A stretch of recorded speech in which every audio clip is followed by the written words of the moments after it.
Welcome to Life, Love, and Good Stuff. Father and daughter chats with David and Sophie McCallum. Here we discuss seeing and living life through the lens of self-love, how family relationships and life experiences hinder or fuel an authentic, rewarding life. A life filled with conscious, compassionate self-love. And sometimes we just have a good chat. Actor David McCallum has appeared in theater, film, and television and is a critically acclaimed author. David's most enduring roles include the Russian agent Ilya Kuryakin in The Man from U.N.C.L.E. and Dr. Donald Ducky Mallard on the CBS hit NCIS. Sophie McCallum was born in New York City, where she lives today. Sophie's a certified life coach, but specializes in self-love coaching as the self-love peddler. Sophie is an energy leadership master practitioner and strives to start each day with love in her heart for herself and the world around her.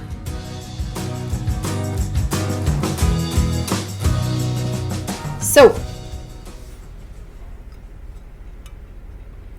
today, once again, here we are. I haven't a clue what's going to happen. Pardon my cough. That's the exciting part. I love adventures. Well, today I thought we could talk about individuality and the power of awareness of individuality. So I'm going to start by reading a few quotes. And let's see where that takes us. Because I haven't a clue what individuality means. Well, let's start with Georgia O'Keefe. Overrun egos? No, not overrun egos. A healthy awareness of one's individuality. And limitations? Sure, if that's what you want to talk about. But I don't want to talk about anything. I'm here under duress. That's really nice. Okay. Go. George O'Keefe said, "I now know that most people are so closely concerned with themselves that they are not aware of their own individuality. I can see myself, and it has helped me to say what I want to say in paint." And now, there's another quote. "Creative people are often called selfish, self-centered.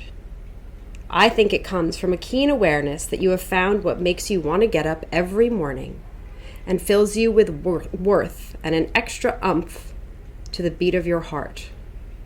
Also, it's hard to create if you're overly consumed with how it will be received." And lastly, Andy Warhol said, I have this on the wall of my bedroom, "Don't think about making art. Just get it done. Let everyone else decide if it's good or bad, whether they love it or hate it. While they are deciding, make more art." The third one, I agree. I agree. The other one is the other two are no.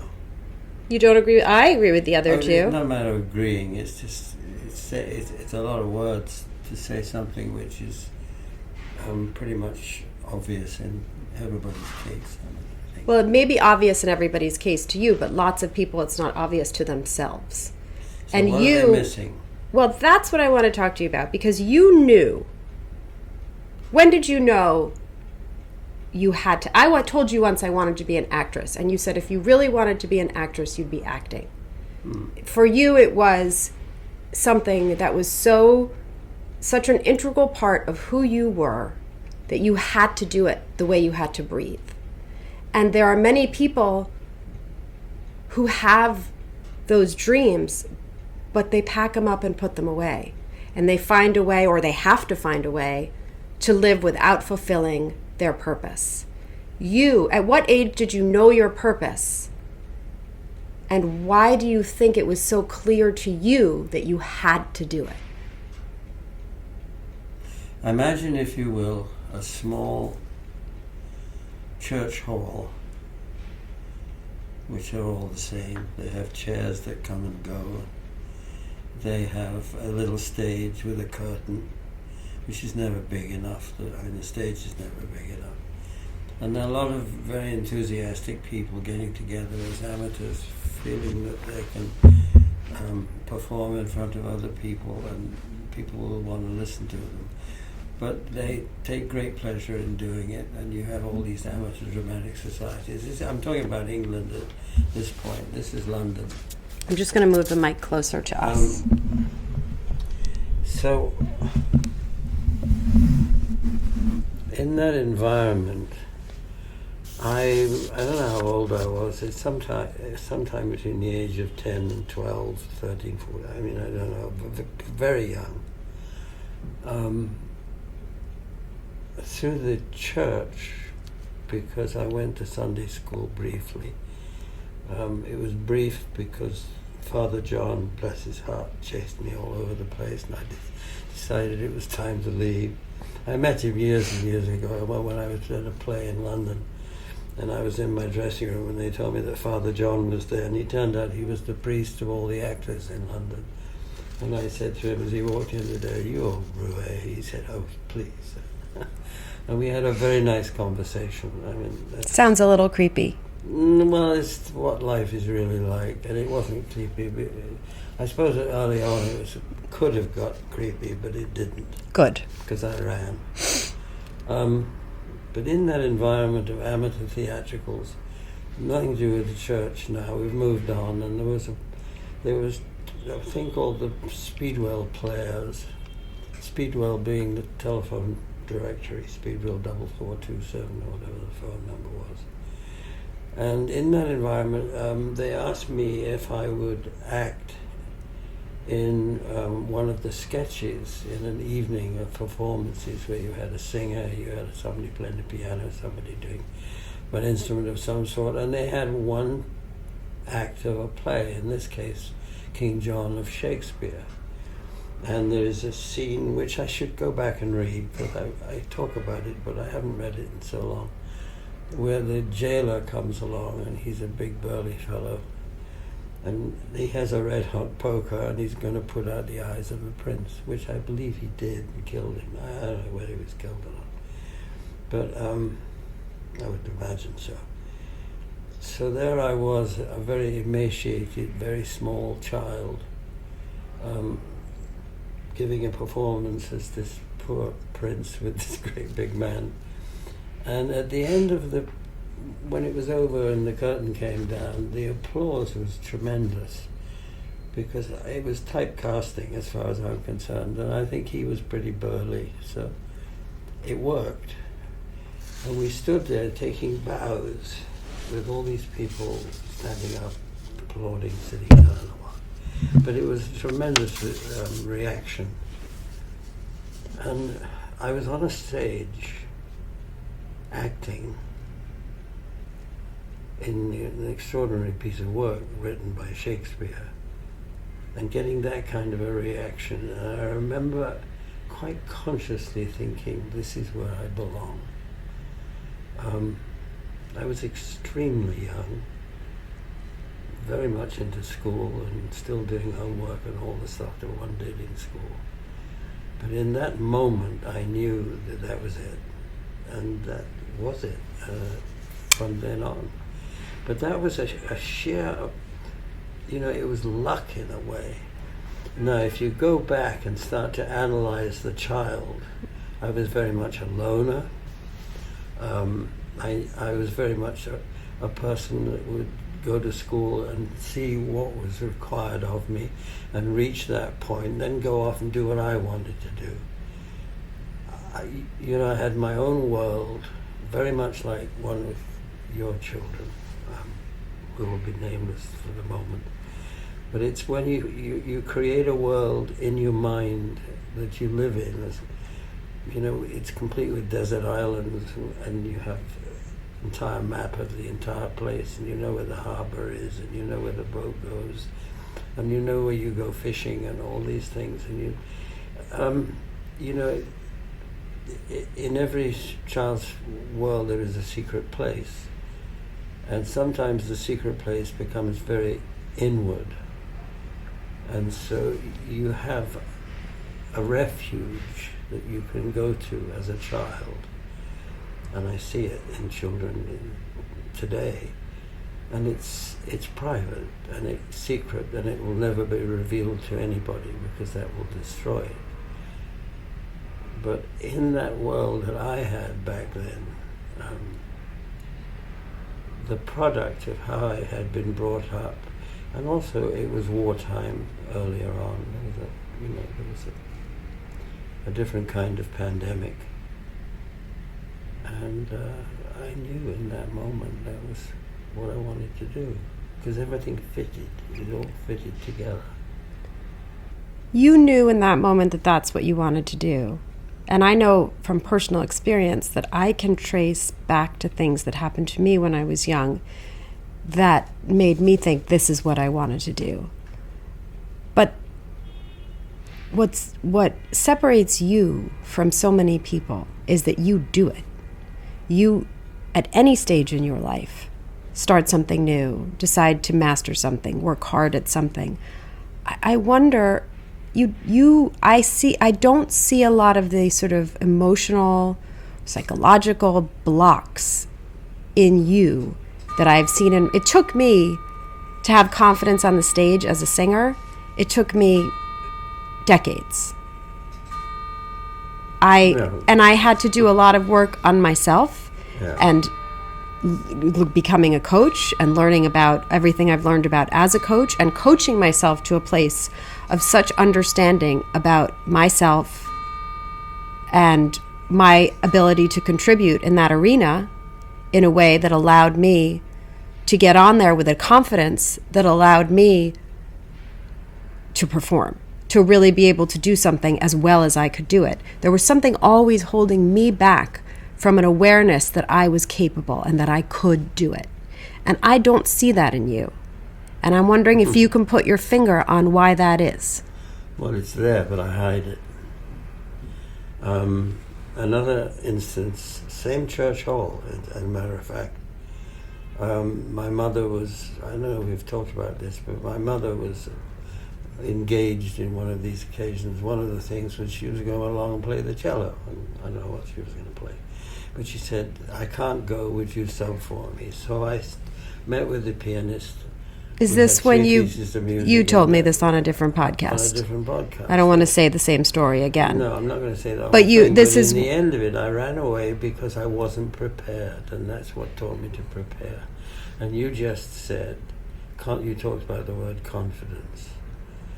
Now, I've done a lot of theatre, and every single take of every single television show of any substance that I've done, the nerves are just as strong, and the feeling of inadequacy and the feeling that it's possible to fail, everything is there. That doesn't go away, ever, for me as a performer.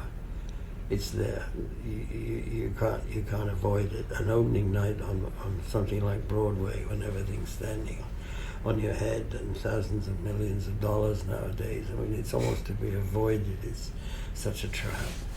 But at the same time, the rewards are tremendous, but that's beside the point.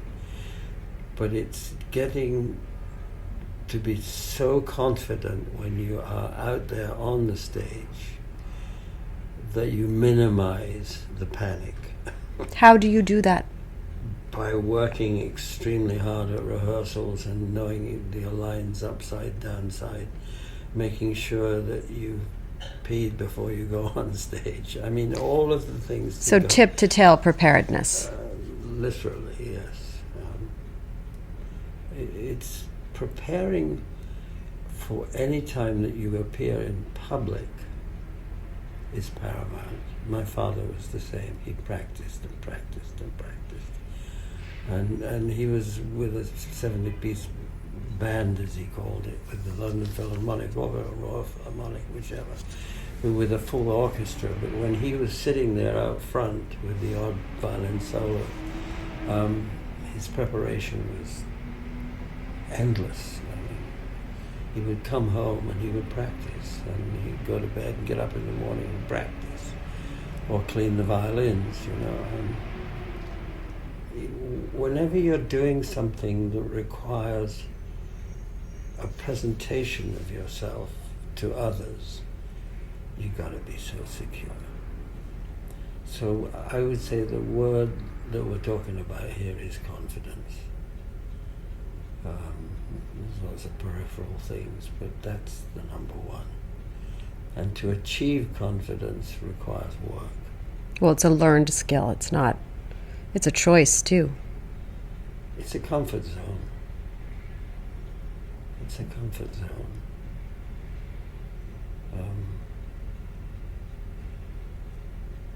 I think the prime comfort zone is when you're asleep, or when you're tired and you get into a bed and you fall asleep.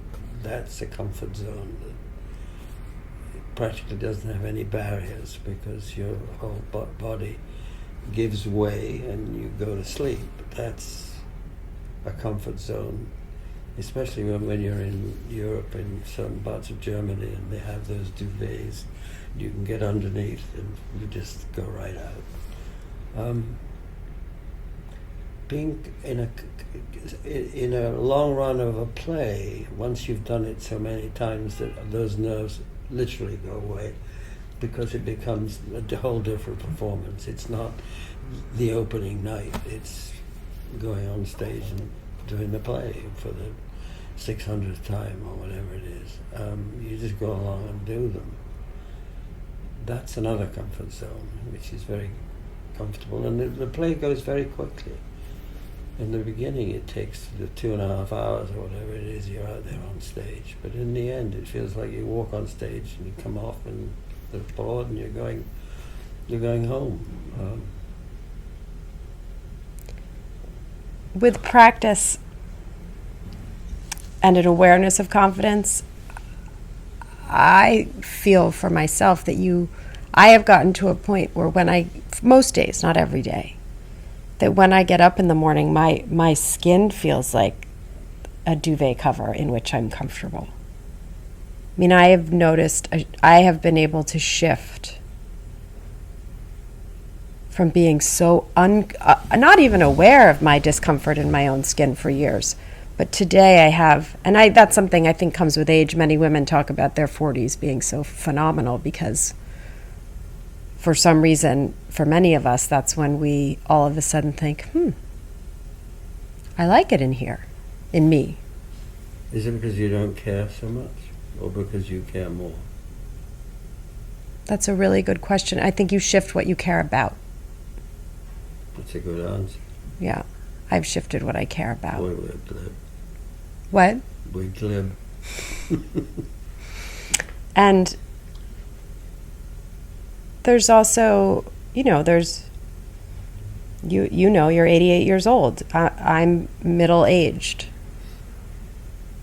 And life it's not short. I don't think life is short. But it's finite. And, as Chris Rock says, you're gonna die. Have you ever heard Chris Rock do your horoscope? No. Aquarius, you're gonna die. Cancer, you're gonna die. Well, was it were you in the car when I was trying to explain, or was it only Peter, when boys were talking about life and aliens and other worlds? I mean, My boys? Yeah. And I was explaining to them, this whole thing of ET, it was about extraterrestrials and UFOs. It was one of those discussions. And I said, and the fact that the question that was posed to me it was Paul, or somebody posed it, the question. As a reference point, Paul is in his 60s. In California. But no, this was about, does, I think it was Whit probably. Okay, another reference point. Whit is 8. So we're bouncing all over the place. I'm sorry. I get them all mixed up. There are too many of them. I get a lot of things mixed up. But Paul, 60. Whit, 8. Yeah, okay. But, the fact that alien life somewhere, you have to define life. Because the set of circumstances which come about, the planet that we live on, with the way it was constructed, the atmosphere, the way it was constructed, the temperature, the everything is so critical that life formed the way we know it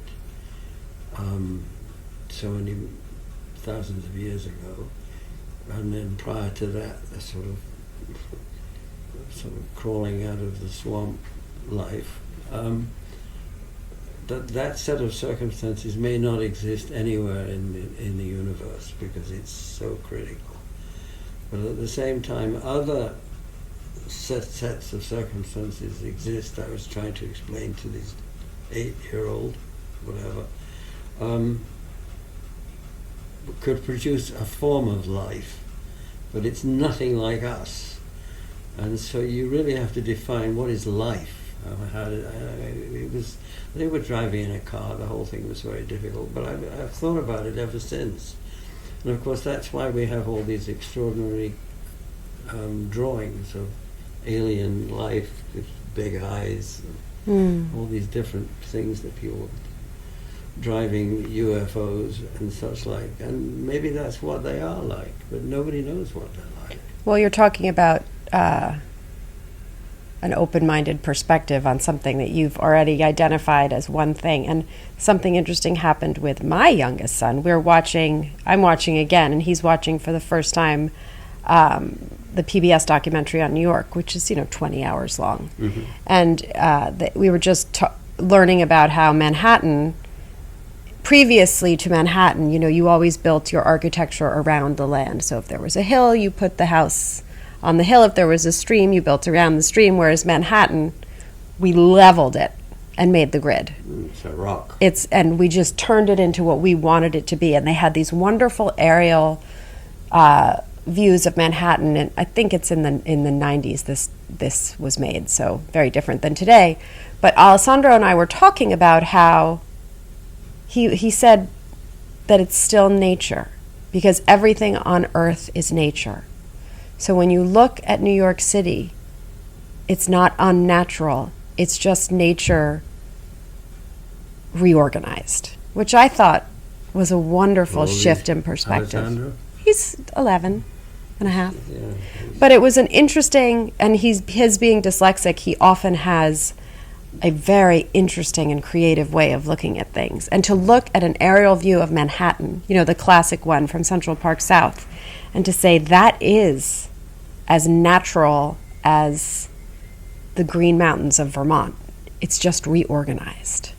I thought was very interesting. Yeah. I'm not going to get into environmental repercussions because that's not anything I want to go near in these. Name? Olmsted?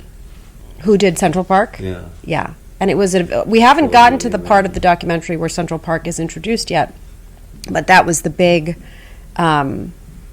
complaint about the initial plans of Manhattan, is there was no green space. And thank goodness people got it together, because as we now know, we have tremendous green space. And also he sank the roads so you don't see the cars. I mean, it was a brilliant piece. Brilliant. No, New York, it's a wonderful documentary. I bought it for you one Christmas. I think we've watched the early stuff. It's a big commitment. Yes. Well, that's what's happening to our lives now. It's a big commitment. And we don't call it that anymore. We call it binge watching. Binge watching. I binge watched last night quite a bit. And I am very curious, when we talk about, let's go back to what we were actually talking about in the beginning, which is practice and your own world as a child. And I think about children today who are on their phones and on their games. I have boys, so it's a lot of games. It's for girls, it's a lot more complicated. Mm-hmm. Not a discussion I'm equipped to really go into right now. But for boys, I wonder how, or any child, I guess, I shouldn't pigeonhole them, how they are, if they're even creating that world in their mind. Does that introduction of electronics, does it expand their ability to be creative and create their private child world, or does it just squash it?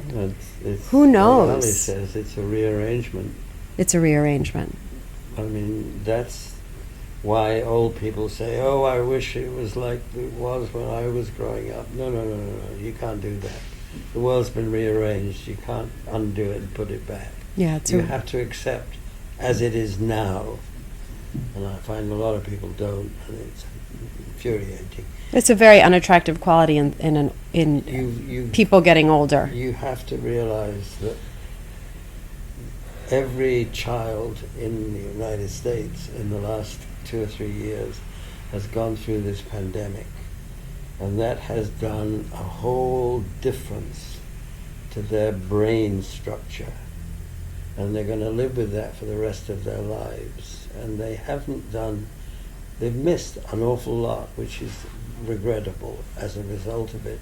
But they've adopted a whole new set of skills. And the electronic this, as we, you know, I mean, I don't have an Xbox. Yeah, I mean, it's... You don't. Neither do I. No, but I mean, the fact that it becomes so dominant in their worlds. I mean, can I get... there's this gadget that goes with an Xbox. Can I have it for Christmas? Oh, sure. And you go and think, it's $400. Wait a minute. No, you can't have that. There was a snow day this past week, and my Alessandro and his cousin Gavin, I looked at his phone at the end of the day because they had been talking all day. They played games. They didn't play games all day. He did do other things. He did art, but they were on a FaceTime call together for 8 hours and 28 minutes, just talking. And that I adore, that you have a snow day, but your cousin is in the room with you via technology. So yes, I think that's a good way to look at it, that it's a rearrangement of how these minds are going to grow. Do they see each other? They see each other. They're not always looking at each other, which is fine, but they can see each other. And they're very funny. Very, very funny. Well, our next door neighbor's daughter came over. What, she's 6? She's 3. She's 3. You see, I'm trying to get... Well, and I was thinking about her, speaking of this pandemic, she doesn't know life without this. You gave her at one point she got your phone and you said, oh, you know, you can... And I was watching her face. The dexterity is incredible. I took a video of it to show Catherine. But the speed at which she's flipping through, and then she looks at you and presses a button, and oh, where you go. But that was amazing. It was amazing. Just to watch her at 3 years of age handling a cell phone, great skill. Well, I'm very happy that I grew up without them. And what's interesting, I have an 18-year-old son, as you know, and he told me recently that he wished he and his friends now see them as time wasters, and he wished he'd grown up without them when they think about the amount of time they could have been doing other things. I don't know if everyone comes... He's rearranging. He's rearranging, yeah. And he'll take riding his bike over playing video games. The other two, not so much. Well, we went from discussions of what allows one person to have the confidence to follow their dreams right away to Xboxes. So we are the most organized podcast out there. I don't think so. But I like the way we flow and rearrange. What's the connection? Well, it's rearranging. It's how you live your life on a day-to-day basis to achieve the maximum potential out of the time that you have to increase who you are. I mean, I don't know about this whole electronic thing, because to me it seems, particularly games, and games are so dangerous because it's a constant wasting of time. And it's addictive. And it can and be created addictive, to be such. And then you pay money to have all the advertisements taken away. So in a way they lose, but then they get that money for taking. I mean, it's a different world. The world's been rearranged. And then you look at the newspaper and you see the President of the United States shaking hands with the President of Russia, or whatever his title is. And you realize what's happening in the Ukraine, and you realize what's happening here, there, and everywhere, and there are some significant things that people should be talking about, but just aren't. Because the rearrangement has gone over to some sort of social comfort zone, to get back to that. And people are too far into that comfort zone. And it seems to be anesthetizing them from the real problems that we have in this world, all of which can be solved. And whether or not you buy a car with an electric motor or a gas motor has a tiny, tiny effect.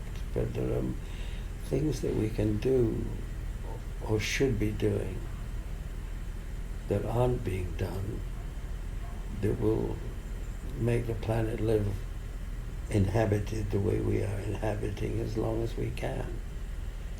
And when you talk specifically about, when we talk about living your greatest potential and contributing, a lot of that is contributing to making a better world.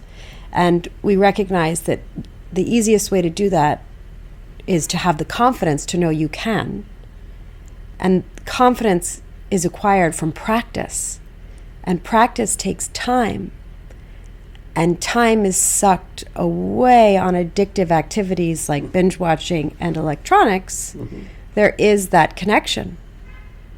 You can trace it all back. And that, it doesn't worry me in a way that keeps me up at night, because I am an optimist, and I recently read that an optimist is described as someone who does believe that good will ultimately prevail and the best outcome will ultimately be a good one, or the outcome will ultimately be a good one. We'll pull ourselves together. Are you saying you're not an optimist? I'm optimistic, but I'm not an optimist because I was brought up to believe in good and evil, as I was a good Presbyterian upbringing, and the balance was 2% evil and 98% good. That's how we were, because good was prevailing. Where you were? Now it's 50-50. Or I don't buy that. I don't buy into that. Having spent a long time with a lot of law enforcement officers, Leos, and having seen the world of death and destruction in many ways at the coroner's office, and just reading the paper and seeing how stupid politicians and the world is. Right, but stupid stories sell papers. It's self-aggrandizement. It's the acquiring of power, and the evil things that people will do to acquire power. And everything that we're talking about is on a wonderful level of self-improvement, on a level that's got nothing to do with all of those people. And those people are so flawed. I mean, you go back to that silly statement that we're born totally free, and then we look around to find the stupidest people we can to tell us what to do with our lives. And that's becoming more and more prevalent. But as you say, in the end, good will prevail, and that's hopefully true. There is always that one man with his finger on a button that can destroy this world. And we've reached that point. There are mechanisms in this world which can destroy the whole place. I was at a long time ago, an atomic warfare course when I was in the army. And a man from Harwell came along to give us this lecture. And he described all the different things that would kill you if a bomb went off and you were right beside it, and 2 miles out. Cheery lecture. Yeah, cheery sort of lecture. But you had to be a very, very long way off and behind a concrete wall before you survived the whole thing. But he also told us that in the creation of the atomic bomb, they were trying to figure out, and I could have this all wrong because it's a long time ago, but he said they were trying to find out what to make the casing of the bomb, because obviously when the damn thing went off, that thing would melt and possibly produce another chain reaction. And at one point they considered a metal, and I'm not going to say what he said because I think I'd get it wrong, but he said that if they'd made that bomb and tested that bomb, it would have meant the elimination of the entire human species. Everything alive would have been killed. But they were smart enough to figure out that this was not a good idea.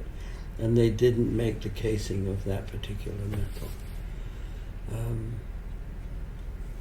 That had a profound effect on my thought. That, you know, one man or a bunch of guys in a lab, and just lately with the Hunan, the lab in China? Wuhan. You know, I mean, how many people have died? I mean, yeah. And the virus is very smart because it's still around and it's still dealing blows on various parts of the world. And to me, that is, it's carelessness, possibly. In the Post today, or last night, there was an article that Good Samaritan gets pummeled after donating coat to homeless man. So someone gave a coat to a homeless man and then got beaten by said homeless man. Mm-hmm. So who was and that hit the Post. I'm just saying, how many coats were donated yesterday? Mm-hmm. I would imagine hundreds of thousands of coats were donated in this country yesterday. But we only read about the guy who got pummeled. Right. So when you pick up the paper, keep that in mind. It's a slow news day. Yeah. Well, I love you. I'm sorry we get a little profound. It is what it is. I like that we just lay it on the table. I mean, and it's hard to feel confidence about the future of mankind when you have dumb people doing stupid things. There and are they're smart ones too. And they're also confident in what they're doing, which is another bad thing. I think that we could do an entire podcast looking back on leaders, dumb leaders throughout history, leading people to a future of horrible future, a dystopic ending. And in the end, we always pull it together, and I firmly believe we will going forward. I have to, or I wouldn't have had 3 kids. Yeah, but go back to World War II, as they call it now, because there's so many wars you have to number them. Oh, come on. They numbered 2 of them. Now it's not like it's World War 86. It's 2. About the war. And whenever I talk about the war, okay, but it's one of 2. One? Don't make, I mean, now you're just being dramatic. I was angry when someone said it to me. So you're absolutely right. But World War II, what were you talking about? I don't know. Let's end on this. I don't know. Hundreds of thousands of coats were given away yesterday, and only 1 person got beat up for it. Yeah. I love you. This was fun. You know, every time we end these things, I say I love you, and you never say I love you too. I love you, Dad. Well, oh!